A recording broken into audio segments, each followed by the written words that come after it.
সুধীমণ্ডলী ঐতিহ্য সংসদ আয়োজিত আর কোনো পলাশি নয়। শিকদার ভাই কি? আচ্ছা, জি, আর কোনো পলাশি নয়, এটি আমাদের স্লোগান। আমি শিল্পীরাও মাঝে মধ্যে কিন্তু আমাদের ডান পাশ থেকে বলছেন যে আর কোনো পলাশি নয় সুরে সুরে। আমরা পুরো অনুষ্ঠান ব্যাপী আমরা এই ধরনের সুরের মূর্ছনে আপনাদেরকে আচ্ছন্ন করে রাখবো ইনশাল্লাহ।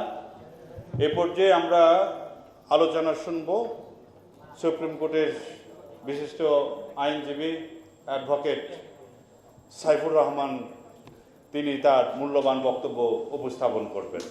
অ্যাডভোকেট সাইফুর রহমান তার মূল্যবান বক্তব্য উপস্থাপন করছেন।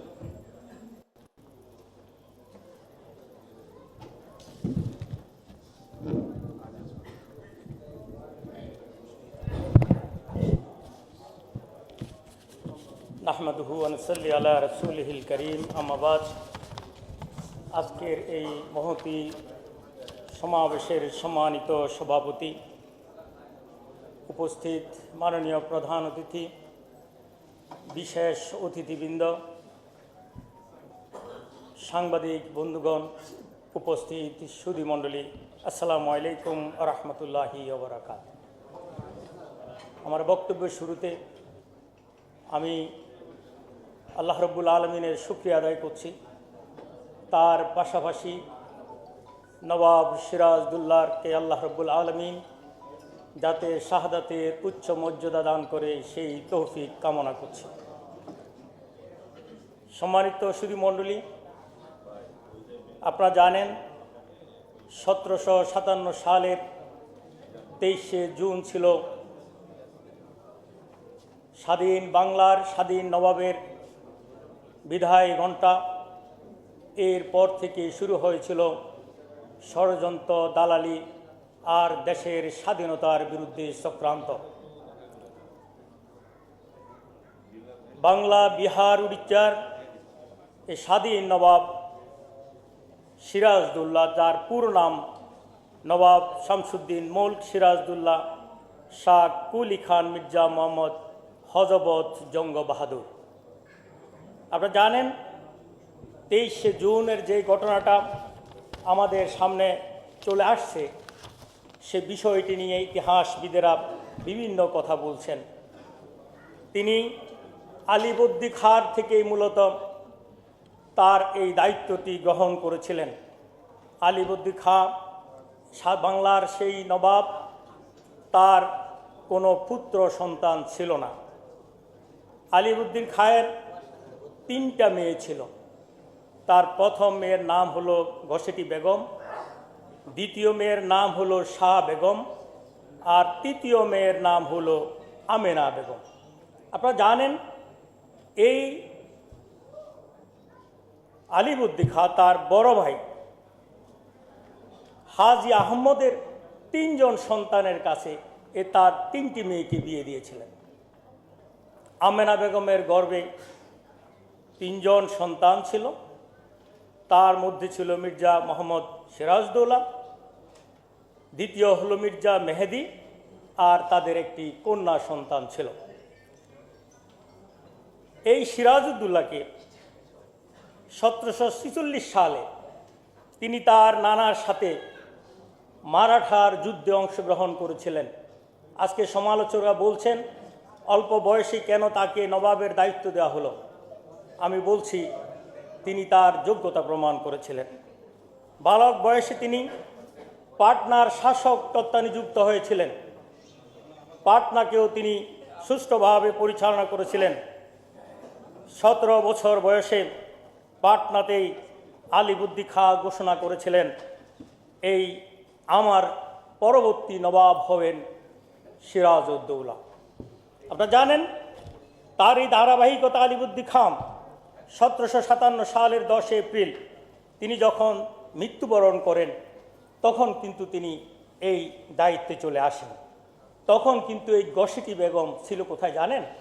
আমাদের ঢাকার মতিঝিলে একটি নবাব কুঠিরে। সেখান থেকে নবাব সিরাজউদ্দৌলা উদারতা দেখিয়ে তার বড় খালাকে ঢাকা থেকেই মুর্শিদাবাদে নিয়ে যান। এবং নবাবের এই কাশিমপুর বাজারের উদ্দেশ্যে সেখানেও কিন্তু এক ষড়যন্ত্র শুরু হয়েছিল। সেই ষড়যন্ত্র 27শে মে নবাব নিজেই নেতৃত্ব দিয়ে এই অবরোধ থেকে মুক্ত করেন বাংলাকে। 18ই জুন সিরাজউদ্দৌলা কলকাতার দুর্গ আক্রমণ করেন। সেখানে দুর্গের দায়িত্বভার তিনি গ্রহণ করেন এবং উর্মিচাঁদ কৃষ্ণবল্লভকে সেখানে তার দায়িত্ব প্রদান করেন। মানিকচাঁদকে দায়িত্ব দিয়ে শেষে তিনি আবার রাজধানীতে ফিরে যান। আপনারা জানেন দিল্লির বাদশাহ তখন একের পর এক তারা ষড়যন্ত্র শুরু করতে লাগলো। শওকত জং বাংলা, বিহার, উড়িষ্যার নবাবের হিসাবে নিজেদেরকে ঘোষণা করতে শুরু করলেন। নবাব সিরাজউদ্দৌলা তাদের বিরুদ্ধেও যুদ্ধ ঘোষণা করলেন। ইতিমধ্যে লর্ড ক্লাইভ বাংলার ষড়যন্ত্র শুরু করে দিয়েছেন। তিনি তার পরিবারের সদস্য আপনারা জানেন যাকে গসেটি বেগম আমরা বলছি, সে সহ তাদের সাথে তিনি আস্তে আস্তে ক্লোসিভলি বাংলাকে কিভাবে বিভক্ত করা যায় সেটা চেষ্টা করলেন। নবাব সিরাজউদ্দৌলা এটা বুঝতে পেরেই ইংরেজদের সাথেও তিনি একটি বোঝাপড়া করার, আন্ডারস্ট্যান্ডিং করার চেষ্টা করলেন। নবাব 1757 সালের 7ই ফেব্রুয়ারি ইংরেজদের সাথে একটি আপোষ সমঝোতা করেছিলেন। আপনারা জানেন সেনাপতি হিসাবে নবাব সিরাজউদ্দৌলা তার সমস্ত গোলমালগুলো মিটিয়ে দিয়ে সেনাপতির দায়িত্ব নিজে বিভিন্ন জনকে ভাগ করে দিয়ে তার দায়িত্ব পালন করা শুরু করেছেন। আপনারা জানেন একের পর এক বিদ্রোহ, যুদ্ধের দাবানল এবং তার অভ্যন্তরীণ অবস্থা তিনি বুঝতে পেরেই মীর জাফর তিনি তখন পলাশিতে ছিলেন। আপনারা জানেন তখন সেনাবাহিনীর 3টি বিভাগ ছিল। সেই বিভাগের মধ্যে যে গোডসওয়ার যেটা ছিল তার দায়িত্ব ছিল মূলত মীর জাফর। আপনারা জানেন তারপরে একের পর এক যখন ষড়যন্ত্র করা শুরু করলো, তিনি তখন তার সৈন্যবাহিনীদেরকেই পলাশির আম্র কারণে সম্মত হতে বলেছিলেন। ইংরেজরা মুর্শিদাবাদের দিকে সৈন্য নিয়ে অগ্রসর হচ্ছিল, আর সে বাংলার নবাবের সৈন্যবাহিনী পলাশির আম্র কানন মুর্শিদাবাদ থেকে একটু দূরেই হুগলির কাছাকাছি সেই কাটোয়ার দুর্গের অগ্রপ্রদীপ তখন পলাশির দিকে মির্জানগরকে এবং মীর জাফরকে সেই দায়িত্ব সেখানে তিনি দিয়ে যুদ্ধ করার জন্য চেষ্টা করেছিলেন। আপনারা জানেন 23শে জুন যখন সমাগত হলো, চতুর্দিক থেকে বাহিনী আস্তে আস্তে আসতে শুরু করলো। সেনাবাহিনীর মধ্যে যিনি মূলত পদাতিক বাহিনী ছিলেন তিনি তখন যুদ্ধ শুরু করেছেন। ইংরেজরা বললেন কি হলো, তাদের সাথে তো আমাদের আন্ডারস্ট্যান্ডিং হয়েছে, কেউ যুদ্ধ করার কথা না। কিন্তু প্রধান সেনাপতি তার সৈন্যবাহিনী নিয়ে যুদ্ধ করলেন। প্রথম যুদ্ধে তারা অগ্রসর হতে পারেননি। দ্বিতীয় দফায় তারা যখন আবার অগ্রসর হলো তখন রায় দুর্বল এবং মীর জাফর তার সৈন্যবাহিনীকে কোনো নির্দেশ দিলেন না, তারা সেখানে সাপ দাঁড়িয়ে রলেন। এমনি অবস্থায় যুদ্ধের অবস্থা আপনারা বুঝতে পেরেছেন। সেইখানে 50,000 সৈন্য ছিল সিরাজউদ্দৌলার পক্ষে, ইংরেজদের সৈন্য ছিল মাত্র 1000। আর হিন্দুস্তানের অর্থাৎ তাদের যেই এরিয়ার সৈন্য বাহিনী, হিন্দুস্তানের সৈন্য বলা হচ্ছে তাদেরকে, তখন ওই সৈন্য সংখ্যা ছিল মাত্র 2100। এই স্বল্প সংখ্যক সৈন্য দিয়ে যুদ্ধের শুধুমাত্র সেনাপতির মীর জাফরের কারণে সেদিন যুদ্ধে পরাজয় বরণ করতে বাধ্য হলো। নবাব সিরাজউদ্দৌলা যখন বুঝতে পারলেন তখন তিনি সেই কুশিয়ারা নদীর দিকেই আস্তে আস্তে রওনা হলেন, একটি নৌকায় উঠলেন। দীর্ঘক্ষণ পর্যন্ত সেখানে সামনের দিকে অগ্রসর হতে লাগলেন। তার সাথে মাত্র তার যে 3 জন সঙ্গী, তার স্ত্রী তার সাথে ছিলেন, তার কন্যা তার সাথে ছিলেন, এবং সেই গোলাম হোসেনের কথা আজকে শুনছেন, সেই গোলাম হোসেন শেষ পর্যন্ত তার সাথে ছিলেন। নবাব খিদার জ্বালা স্থির হয়ে এলো, হঠাৎ উজানের পানি চলে আসলো, নৌকা আর সামনের দিকে অগ্রসর হচ্ছিল না। এমনি সময়ে তিনি খাদ্য কেনার জন্য এক নিকটস্থ বাজারে যাওয়ার পরেই সেই মীর জাফরের সৈন্যরা তাকে দেখতে পেল এবং সেখান থেকে তাকে ধরে নিয়ে গেল। আপনারা জানেন সেদিন মীর জাফরকে সৈন্যবাহিনী তাকে ধরে নিয়ে গেল মুর্শিদাবাদে। ইতিহাস থেকে আমরা যেটা জেনেছি, মীর জাফরের সন্তান মিরনের নেতৃত্বে একটা বাহিনী আমাদের স্বাধীন নবাবকে ছুরিকাঘাত করে, ধারালো অস্ত্র দিয়ে আঘাত করে তাকে নির্মমভাবে হত্যা করেছিল। ইতিহাস আরও বলছে হত্যার পরেই তারা উল্লাস করেছে। তার লাশকে একটি হাতির পৃষ্ঠ করে মুর্শিদাবাদের বিভিন্ন জায়গায় তারা ঘুরিয়ে ফিরিয়ে তারপরে সেখানেই তাকে সমাধিস্থ করা হয়েছে। আমি ইতিহাস থেকে আজকে আপনাদেরকে বলছি যে এই গসিটি বেগম মির্জাপুরের সহযোগিতায় সেই ব্রিটেনের তৎকালীন ব্রিটিশের লর্ড ক্লাইভের ষড়যন্ত্র করেই বাংলার নবাবকে এই ক্ষমতা থেকে পদচ্যুত করা হয়েছিল, সরিয়ে দেওয়া হয়েছিল। সেই গসিটি বেগমের পরিণতি হয়েছিল আরও খারাপ। আপনারা জানেন, সেই যখন মীর জাফর সেকেন্ড টাইম নবাব হিসাবে দায়িত্ব গ্রহণ করলো, মাত্র 1 বছরও সে টিকতে পারে নাই। কিন্তু তখন গসিটি বেগম বুঝতে পেরে সে আবার সেখান থেকে আমাদের ঢাকায় চলে আসলো। ঢাকার মতিঝিলের নবাব কুটিরে অবস্থান করার পর তার পরিণতি এত খারাপের দিকে গেল, শেষ পর্যন্ত বুড়িগঙ্গা নদীতে সে ডুবে মৃত্যুবরণ করেছে। বাংলায় কেন আজকে গসিটি বেগমের গন্ধ পাই? তার কারণ হলো এই গসিটি বেগম আমাদের বাংলাদেশের বুড়িগঙ্গা নদীতে তার সমাধি হয়েছে, সেখানে সে নিহত হয়েছে। বুড়িগঙ্গা নদীর এত অপবিত্র কেন?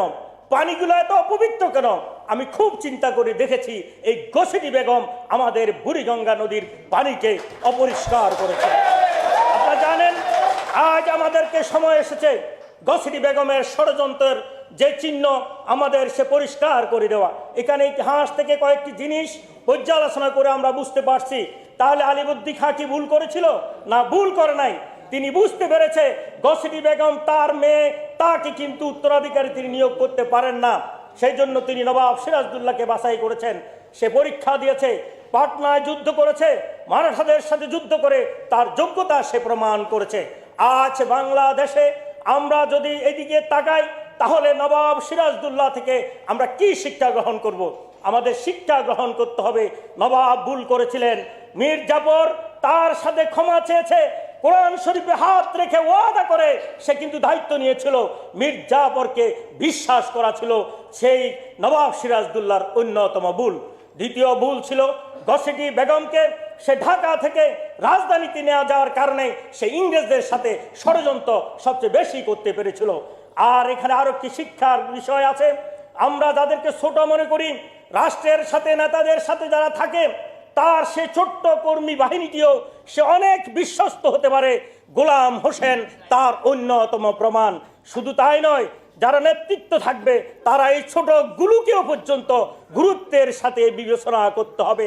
বাংলার সূর্যকে যদি আবার উত্তরিত করতে হয়, আমরা বলবো নবাব সিরাজউদ্দৌলার এই ট্রেজেরি থেকে শিক্ষা গ্রহণ করে কোন ষড়যন্ত্রকে আমরা আর ছাড় দিতে চাই না।